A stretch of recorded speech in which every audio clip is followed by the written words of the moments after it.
വെടിക്കെട്ട് നടത്തിപ്പിൽ സർക്കാരിനും പൗരനും ഇരട്ട നീതി വേണ്ടെന്ന് ഹൈക്കോടതി.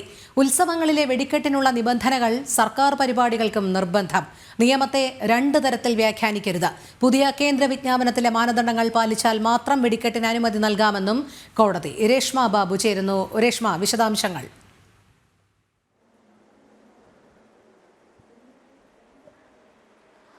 രോഹിണി, ഇക്കഴിഞ്ഞ ഒക്ടോബർ 11-നാണ് വെടിക്കെട്ടുമായി ബന്ധപ്പെട്ട് കേന്ദ്ര സർക്കാർ ചില ചട്ടങ്ങളോടുകൂടിയ വിജ്ഞാപനം പുറത്തിറക്കിയത്. അതായത് ഫയർ ഡിസ്പ്ലേ അസിസ്റ്റന്റ്, അതല്ലെങ്കിൽ ഫയർ ഡിസ്പ്ലേ ഓപ്പറേറ്റർ, ഇവരെ നിയമിച്ചതിന് ശേഷം ചീഫ് എക്സ്പ്ലോസീവ് ഓഫീസറുടെ സർട്ടിഫിക്കറ്റ് ലഭിച്ചതിന് ശേഷം മാത്രമേ ഈ വെടിക്കെട്ടിന് അനുമതി നൽകാവൂ എന്നുള്ളതാണ് കേന്ദ്ര നിയമത്തിലെ ചട്ടം. ഈ ചട്ടം പാലിക്കാത്ത പക്ഷം വെടിക്കെട്ടിന് അനുമതി നൽകാൻ പാടില്ല എന്നുകൂടിയുണ്ട്.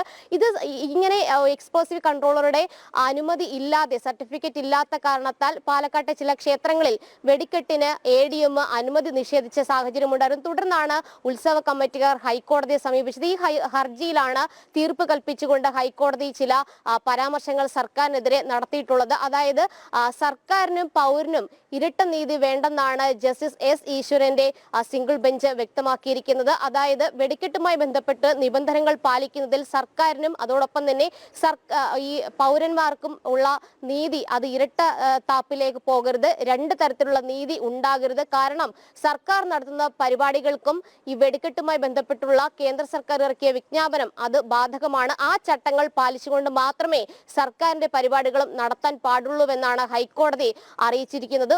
ഈ നേരത്തെ ഈ പുതുവർഷം അല്ലെങ്കിൽ മറ്റ് ഉത്സവാഘോഷ സീസണിലൊക്കെ തന്നെ ടൂറിസ്റ്റ് പ്രൊമോഷൻ കൗൺസിൽ നടത്തുന്ന പരിപാടികൾ അത് ചൂണ്ടിക്കാട്ടിക്കൊണ്ടാണ് ഹൈക്കോടതി ഇത്തരമൊരു വിമർശന രൂപേണയുള്ള പരാമർശം നടത്തിയിട്ടുള്ളത്. അത്തരം പരിപാടികൾക്കും അനുമതി നൽകുന്നത് ഇത്തരത്തിൽ സർക്കാരിന്റെ ഈ കേന്ദ്ര സർക്കാർ ഇറക്കിയ വിജ്ഞാപനത്തിലെ ചട്ടങ്ങൾ അനുസരിച്ച് മാത്രമേ പാടുള്ളൂവെന്നും ഹൈക്കോടതി പറഞ്ഞിട്ടുണ്ട്. എന്തായാലും മാനദണ്ഡങ്ങളിൽ ഇളവ് നൽകുന്നത് അതിൽ സർക്കാരിനെ നിർബന്ധിക്കാൻ പറ്റില്ല എന്നുള്ള ഒരു നിലപാട് കൂടി ഹൈക്കോടതി സിംഗിൾ ബെഞ്ച് എടുക്കുകയും ചെയ്തിട്ടുണ്ട്. എന്തായാലും കേന്ദ്ര സർക്കാർ ഇറക്കിയിട്ടുള്ള വിജ്ഞാപനത്തിലെ ആ ചട്ടങ്ങൾ പ്രകാരമായിരിക്കണം വെടിക്കെട്ടിനുള്ള അനുമതി നൽകേണ്ടത് എന്നുള്ള കാര്യം ഹൈക്കോടതി എടുത്തു പറയുകയും ചെയ്തിട്ടുണ്ട്. എന്തായാലും ഫയർ ഡിസ്പ്ലേ ഓഫീസർ അല്ലെങ്കിൽ ഫയർ ഡിസ്പ്ലേ ഓപ്പറേറ്റർ ഇവരെ നിയമിച്ചുകൊണ്ട് അതിനുശേഷം എക്സ്പ്ലോസീവ് കൺട്രോളറുടെ സാക്ഷ്യപ്പെടുത്തിയ സർട്ടിഫിക്കറ്റോട് കൂടി വീണ്ടും ഒരു അനുമതി തേടിക്കൊണ്ടുള്ള അപേക്ഷ സമർപ്പിക്കാനായിട്ടാണ് ഹർജിക്കാർക്ക് ഹൈക്കോടതി നിർദ്ദേശം നൽകിയിട്ടുള്ളത്. എന്തായാലും സർക്കാർ നടത്തുന്ന പരിപാടികൾക്കും